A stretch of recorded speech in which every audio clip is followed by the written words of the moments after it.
Welcome back. It's a new year and a new world order, or at least a new Washington order, when Congress is gavelled back into session tomorrow. After World War II was over, we have, could I just say, 70 years, we have had a new world order, and it's been relatively peaceful. What we are allowing Vladimir Putin to do is undermine that world order. You are in danger of seeing the European Union come apart. That world order has to be maintained.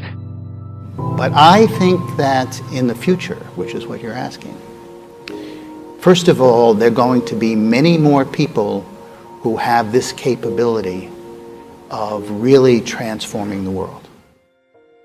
But never before has technology been so borderless.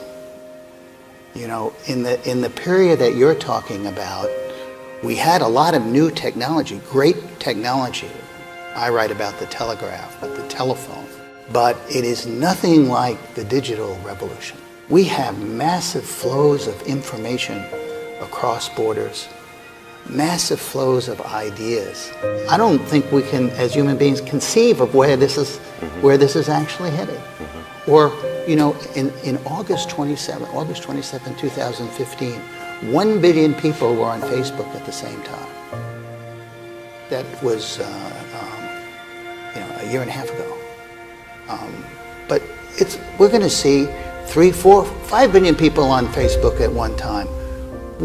This is a kind of globalization that, you know, people in the early 20th century, even in science fiction, they couldn't conceive of. On the other hand, if you think about movement of people, the massive number of refugees that are moving around the world, I mean, this is, of course, one of the greatest tragedies. It's a tragedy, human tragedy, and it's also a tragedy in my view, because I think the entire humanitarian apparatus has broken down. But that's a kind of globalization. We're looking at a tragedy of unbelievable proportions. What's the logical end state of globalization? Is there going to be a Jean Monnet of the world? Are we going to have a single global currency? Are we going to have some form of global government? Begins with another mass shooting in America. The scene this time, a busy airport in South Florida. After a lone gunman began executing strangers at random in baggage claim. His family said he came home with mental issues, hearing voices in his head. Just 2 months ago, he walked into an FBI office in Alaska, claiming that his mind was being controlled by the CIA and the U.S. government, that they were forcing him to watch ISIS videos. I mean, he did not say a single word. He was emotionless. I just remember seeing his face and thinking, wow, he looks so young. He just had this blank stare, just kind of really just no emotion. Often in lone wolf situations, the shooters either commit suicide or they commit suicide by cop. This was a somewhat different scenario. This was a strange ending. Normally it ends very violently, like it starts. By him, basically, it appears he emptied his gun and then lay prone, giving himself up without a fight, which is a strange conclusion to all of this.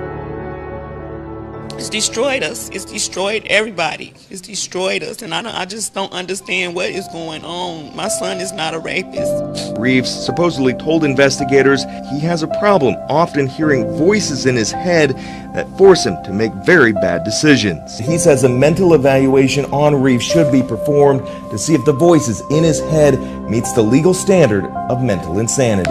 It's so profound that he doesn't understand the wrongfulness of his acts, or the voices are so compelling that he feels powerless to resist them.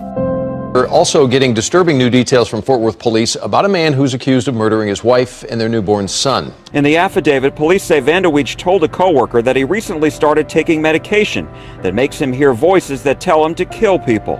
The officer noted in his report Vandeweege was showing no emotion. What kind of a person would kill a baby?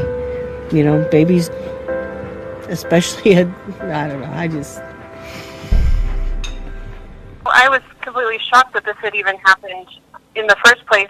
This is the last photo Shanna Vanderwig posted on Facebook, just a few days after Thanksgiving.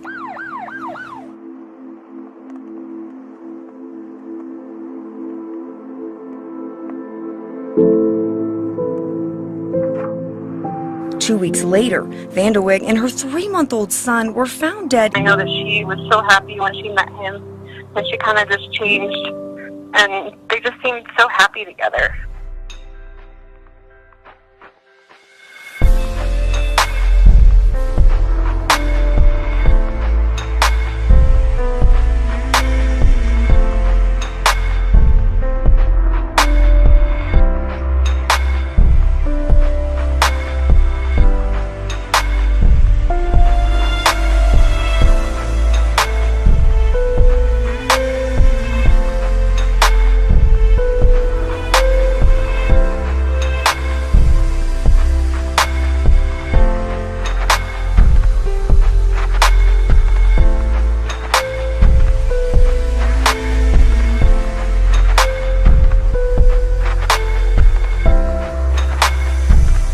Take down a man wanted in 2 recent attacks near Duke University. Our cameras, the only ones there, as officers took Samuel Hasty into custody last night on Underwood Avenue. Hasty speaking to ABC 11 in an exclusive. It's not me, he says, the 27-year-old denying his involvement in the crimes for a very surprising reason. Samuel Hasty agreed to a jailhouse interview here before facing a judge on sexual assault and robbery charges. He repeatedly denied involvement in the crime that happened November 30th on Swift Avenue and the one that happened Saturday afternoon at Duke Gardens. He says he is the man in the surveillance photo from a store where a credit card stolen from one victim was used, but when asked if he is not responsible for that or the assault at Duke Gardens, he told me he hears voices in his head. They tell me to do stuff that sometimes I can't control, like they tell me to kill myself. They was telling me to hurt people. They were telling me to just do crazy stuff. In Southington, trying to figure out what caused a loud boom that rocked neighbors earlier today. Folks in surrounding towns heard and even felt that blast as well. At least that's what it sounded like. So far, no one seems to know what it was. It was loud, and I was sitting in the chair, like I said, in the house, and the house shook. It was a quiet holiday morning. Most of the people had the day off. It felt like an explosion to me. When more than a half a dozen neighborhoods around Connecticut heard what many thought could have been a sonic boom. I've never felt the house shake before. From Waterbury to Wolcott to Cheshire to Southington, neighbors heard a thunderous explosion followed by a ground-shaking shockwave. It rattled windows, knocked pictures askew, and then stopped. Their neighborhoods were quiet once again. And all of our neighbors did too. Bob, across the street, they were all out on the sidewalk staring up at the sky, talking about it, trying to figure out exactly where it came from. Matter of fact, they were surprised that they hadn't even heard sirens in the neighborhood. We kept waiting for the sirens, and they didn't come. We kept following the feeds on Facebook, and it's up to 800-900 comments on it. And the police apparently didn't know what was going on. I mean, really, it's a most unusual thing because there's no building missing a roof. There was no seismic activity that we know of, or earthquake, anything like that. They're just a loud boom, shook and rattled just for miles around. Thanks so much, Bob. What could that have been? We'll find out at some point.